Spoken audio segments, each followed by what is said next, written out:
Hello, everyone, and welcome back to the Sports with Frank podcast. Another week that gets us closer to the return of all the other European leagues. We're just 10 days away from the La Liga returning, of course, on the 11th of June. Then the Serie A after that, and then the Premier League. So I'm so excited. And as I said, 1 week closer to the return of European football. But for this Monday, we're still going to be focusing on the Bundesliga with a lot of interesting game again that happened over the weekend. I gotta say, this Bundesliga is giving us a lot of talking points and a lot of interesting games to look forward to. So we're gonna dive into that. We're gonna talk about some ups and some downs, and then I want to bring up a topic that I think will be interesting to consider, especially with more leagues coming back deeper into the summer. So this is the Sports with Frank podcast. I'm Francesco. Let's do this.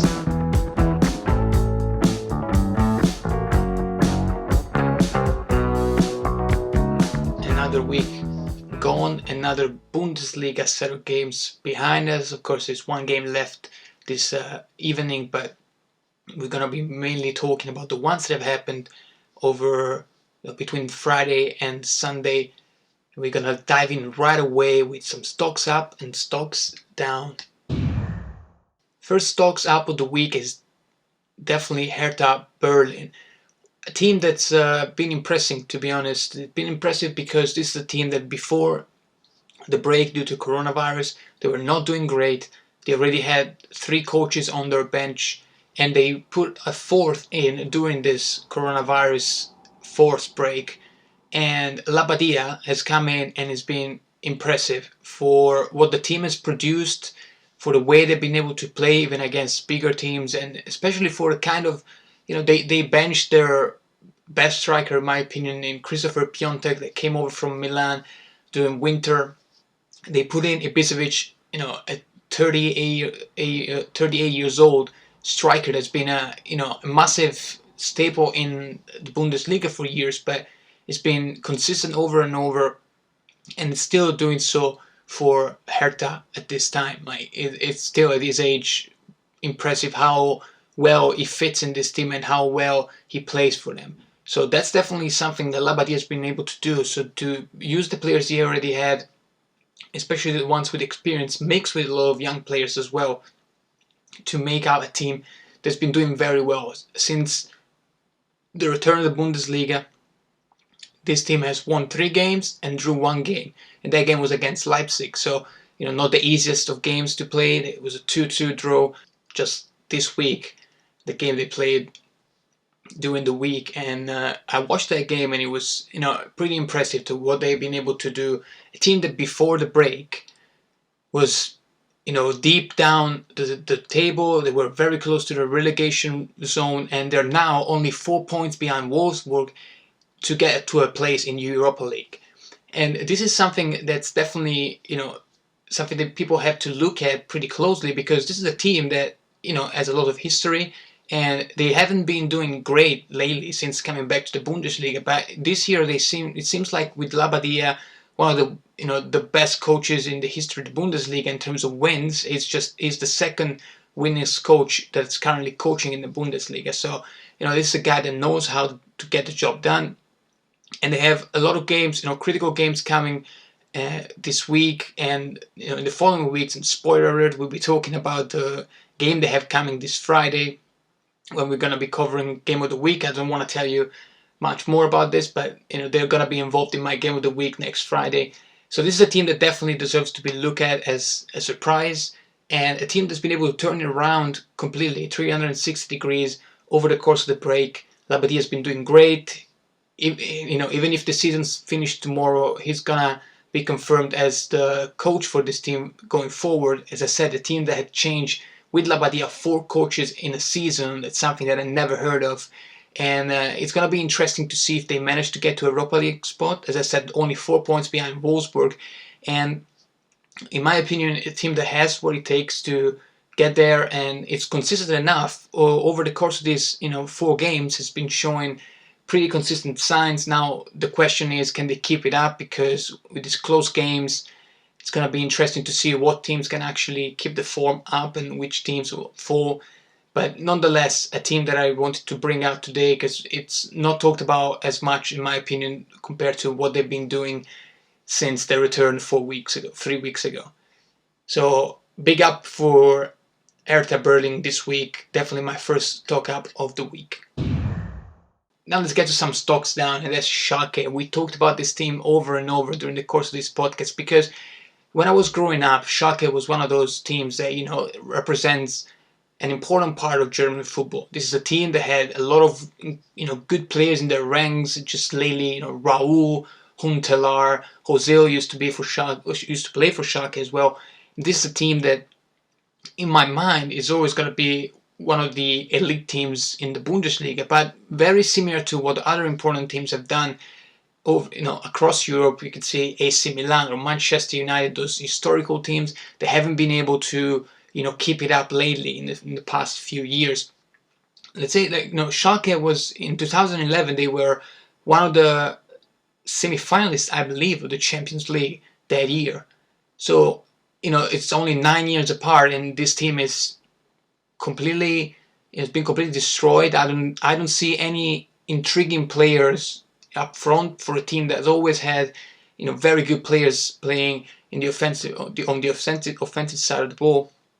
And it's a team that's been disappointing me over and over in these past four games, because when we had the first podcast here on this feed, we talked about the derby between Schalke and Borussia as an important game for both teams, especially because Schalke was very close to securing a Europa League spot. They were 6th during the recording of the first podcast, and they're now 10th. And honestly, they are so, the way they play, it doesn't give any sorts of hope for them to ride the ship and get back to the Europa League contention. This is a team that haven't won any single games in their last 11 games.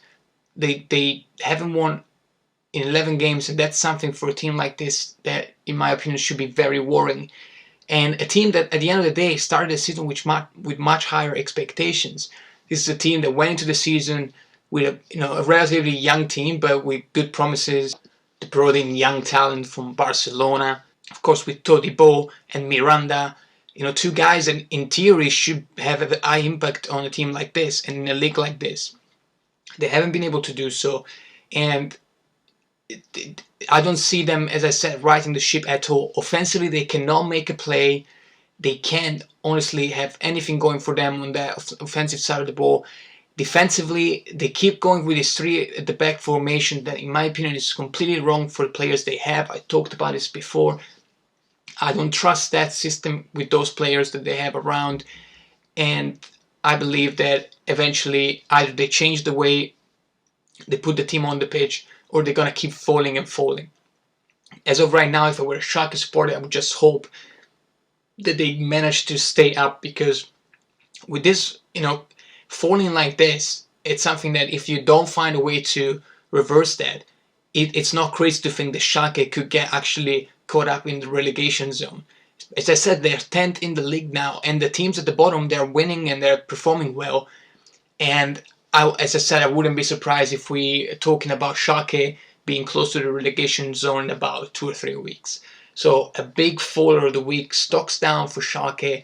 And honestly, they're down and down and down every week. They're farther down, and I don't know how they're gonna manage to get back on track. And I think they should hope that the season comes to an end as quickly as possible to start rebuilding again and try to create the foundation of German players, because this is a very important thing. The German players in a team, national players. So if English players for a Premier League team or Italian players for a Serie A team, having a core of players that come from that same nation is something very important. And I think the Schalke should focus on rebuilding from a core of this kind of players. Of course, they already have, among others, they have Winston McKenzie, the American. They could also be a good building piece. And talking about Germans, they have Suat Serdar, which is Turkish-German. A lot of these kind of players have been, coming to fame over the years, and that's another kind of player that I think they should focus on building around. Probably gonna keep Juan Miranda for another year,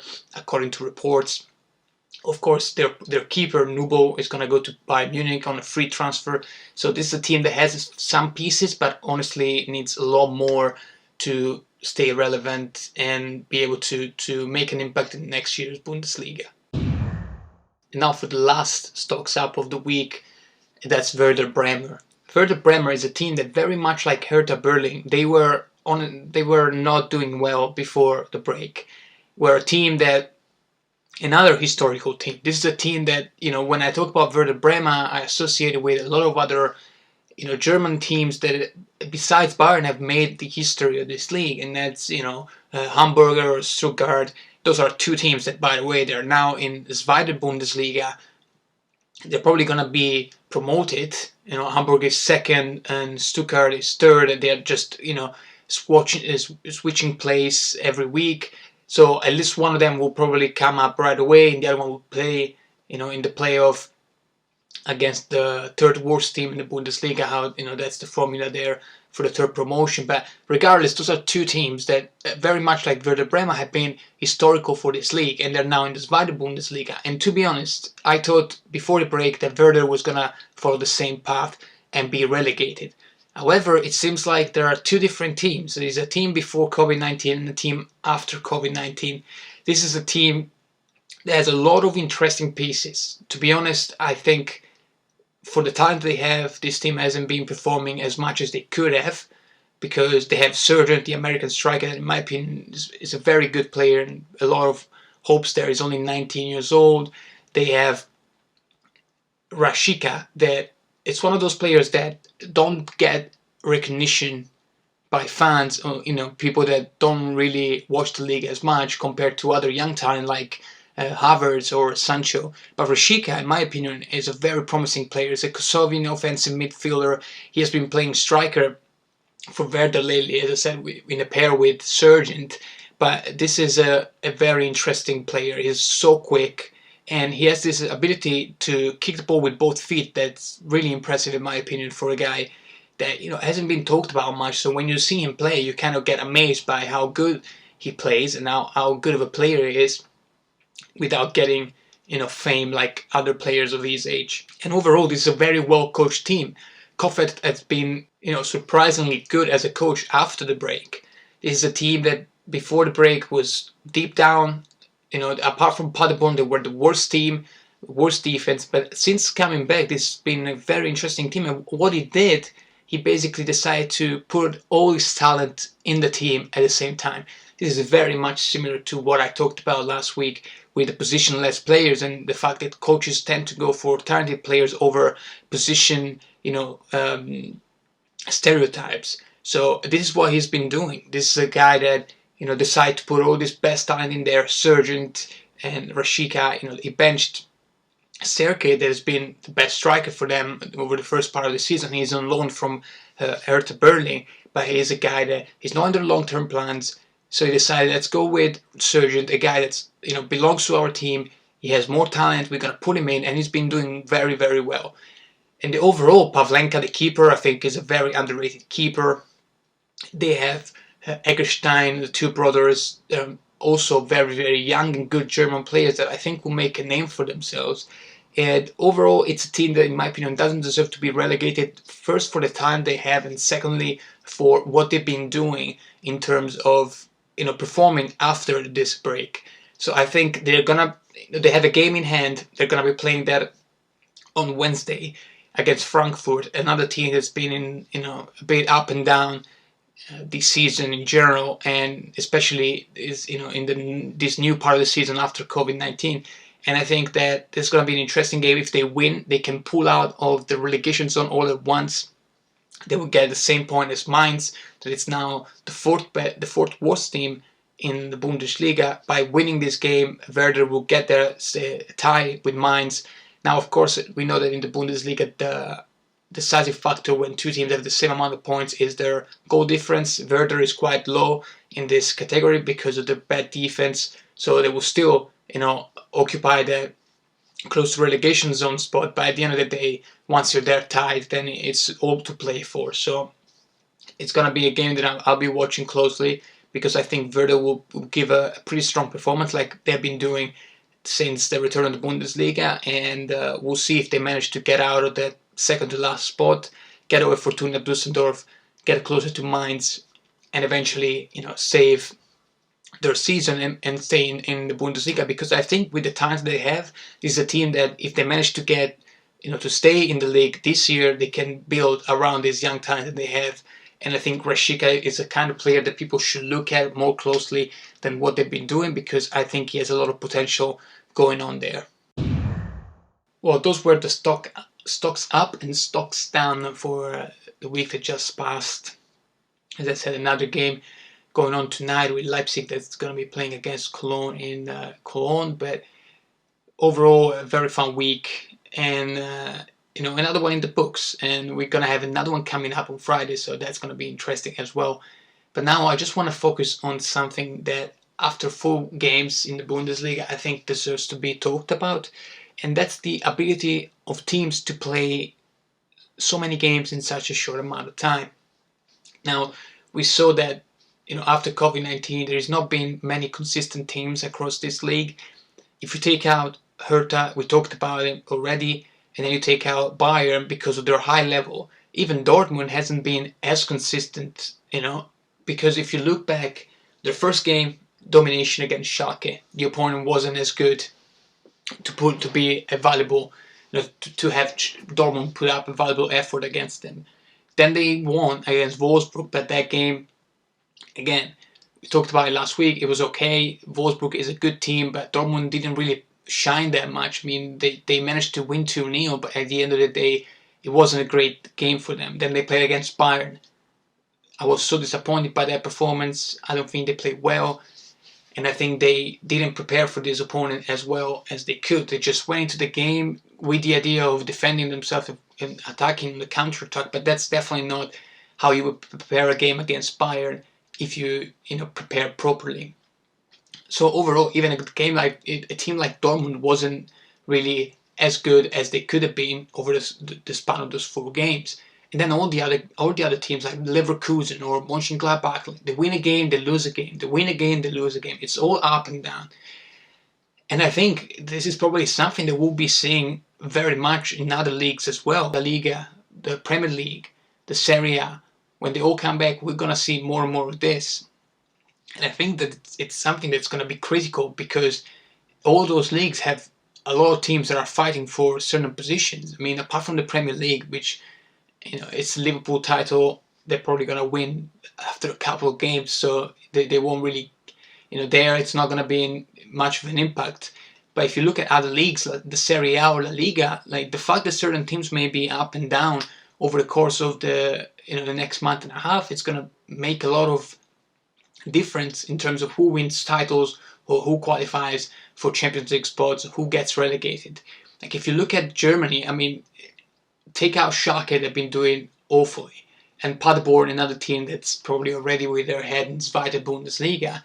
And the other teams, it's quite clear how they play a great game, and then the game after they're not physically ready to play again. I think the temperature plays a big factor. And the other thing is the ability of coaches to be able to prepare over a week for 2 games. And this is something that if you look at the coaches that are doing well, as I said, Bayern, they're an exception because they are such a good team that it would be hard for them to not play well, because the players they have are so talented. But then if you look at Hertha, we talked about it before, like Labadia is one of the most experienced coach in the Bundesliga at the moment. So I'm not surprised that his teams are being able to be consistent over a certain span of time. Because what's very important in a time like this is not as much talent, but it's the ability of the coach to prepare his team to basically play to his strength, and at the same time, save the energy that they need to play so many games in such a short amount of time. And you can see when they play as well, like Hertha is a team that it lets the other team play quite a lot, but at the same time they're very efficient when they go forward themselves. And that's probably a strategy that Labadia introduced, because he knows how to play so many games over a week. Like if you don't play Europe, it's hard for coaches to actually have the situation where they have to prepare for important and critical games 3 days after their last game. But Labadia, with so much experience, he probably picked it up over the years and is now able to pass that to his team. Dortmund, Favre is a great coach in my opinion, but at the same time he doesn't have that much of an experience in European cups, So and that shows in this particular instance. So if you kind of looked at in perspective of other leagues, it's quite clear how, for example, in Spain, you have Real Madrid and Barcelona. They're fighting up for La Liga. In that scenario, those are two incredible teams, and if you take out Messi, they're probably equally good.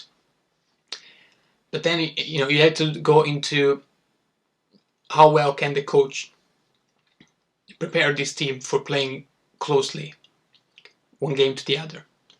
And in this case, I think that Real Madrid has the edge because Setien is a great coach. I think he's not as young as other upcoming coaches, but I think he's proving to be to fit and to belong in a situation like the one at Barcelona. But at the same time, he doesn't have that much of an experience playing European football, playing midweek games. On the other hand, Zidane, that's so young, but at the same time has played so many of those important and critical games, and he knows how to prepare for these games and how to get the team in the right position to succeed game after game, even when they're so close between each other. So I think, for example, that's something to take into consideration. We'll see if Barcelona, even with this incredible team, are going to be able to handle preparing all these games all at once. And I think Real Madrid will definitely have an edge there. And then if you move to the Serie A, this one is actually probably even more interesting because Serie A hasn't been this open in so long. This is a league that for years has been dominated by Juventus. In 2017, Napoli almost took it away, but at the end, when the chips were down, the two teams weren't really close. But this year seems to be the year where Juventus will have to fight until the last game to be able to win the title again. You have Juve first, Lazio is second now, with only 1 point behind, and then Inter is third. They're 9 points behind, but they have a game in hand. They're going to be playing that before the season properly restarts on the 23rd, 24th of June. They're going to be playing against Sampdoria, so if they win that game, they will restart the actual season only 6 points behind. For a team that doesn't really have much else to think about because, very similar to Lazio, those are teams that want to win the league. The Inter is involved in Europa League, but I don't think they have their focus there yet.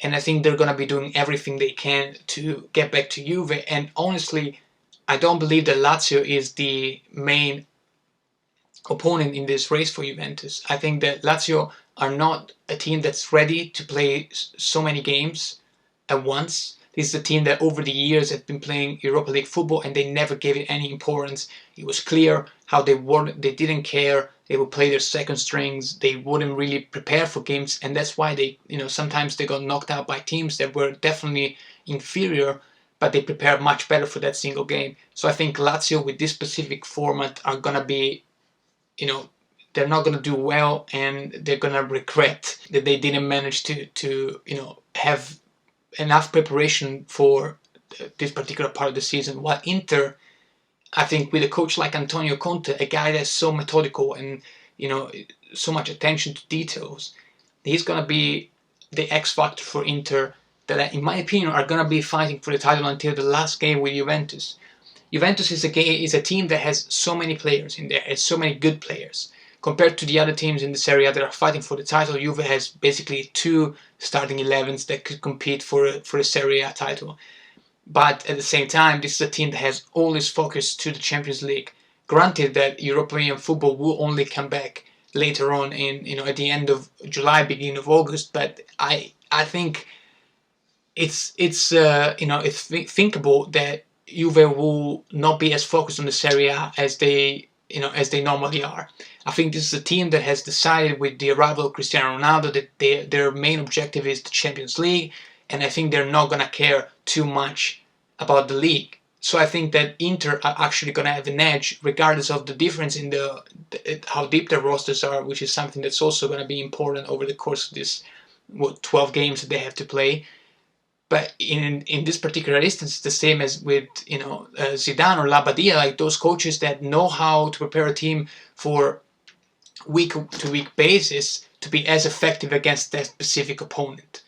While Juventus with Sarri, I think Sarri is the kind of coach that's going to be prepared the same for every single game, in the sense that he's going to be playing his style of football. While Antonio Conte with Inter, one of the main skills he has is that he adapts a lot to other teams. Now, this may not be as effective like in Europe or in a different kind of football, but for Italian football, it's a very effective move.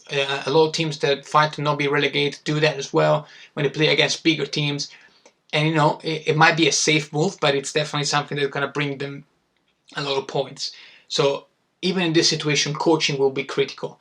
Premier League, same thing. As I said, Liverpool is already gone, but if you look at the other positions, especially with Man City probably not going to take part in next year's Champions League, their 5th spot in the table is going to be, very valuable for any team. And with Manchester United, Arsenal, Tottenham, all these teams that want to get back to the Champions League, and it's going to be interesting to see. And I think even then, if you look at the coaches, I think Tottenham definitely have an edge over the other two teams.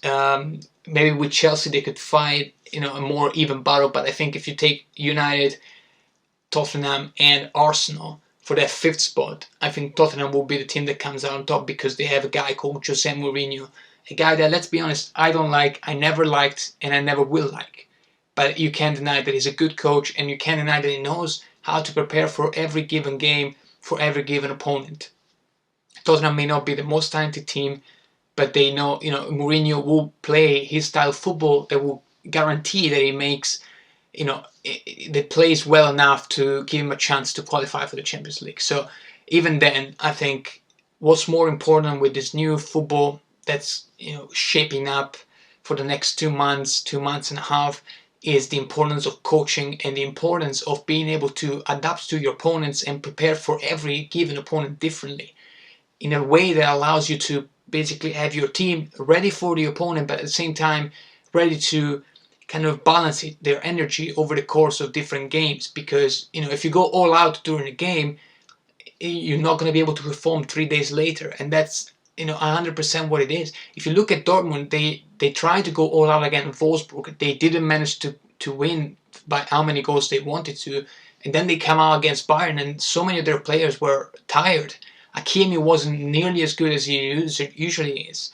Haaland the same. For big teams, that's just proof. And for teams that are fighting for not being relegated, it's going to be the same. So I'm definitely looking forward to see how this affects other leagues. And it's going to be, it's going to be a ride. So many games all at once. And a lot of coaches, in my opinion, will rise. I think they will be able to make an impact, to be kind of seen by other teams. That, maybe coaches for smaller teams will be picked up by bigger teams, because this is definitely proof of how well of a coach, how good of a coach you are. Because this particular situation is going to be tough in that specific scenario, and I think a lot of coaches will, get a payday, a big one, after the end of this post-COVID-19 season. There it is, another episode comes to an end. This was, I think the closer we get to other leagues coming back, the more excited I get. And I would like to talk about all these different scenarios that are going on in Spain, Italy, England, all of them. But, I'm going to give it time. And when they get closer and closer, we'll start talking about those as well. For the format of the podcast is going to be, changed for sure when more leagues are coming back, because the amount of games will be very high. And we'll see. We're going to have to leave some out of the podcast, get some more in, but don't worry, we'll be covering every team that are doing well 100%. So stay tuned for that. I opened the Instagram account I talked about before. If you want to give it a follow, is at sports_with_Frank. Of course, you can find me on Twitter as well at sportswithfrank, and all the platforms. If you listen on Apple Podcasts, please give it a review. 5-star would be much appreciated. For now, this is all. I'll see you again on Wednesday. This was the Sports with Frank podcast. I've been Francesco. Stay safe, and I'll talk to you soon.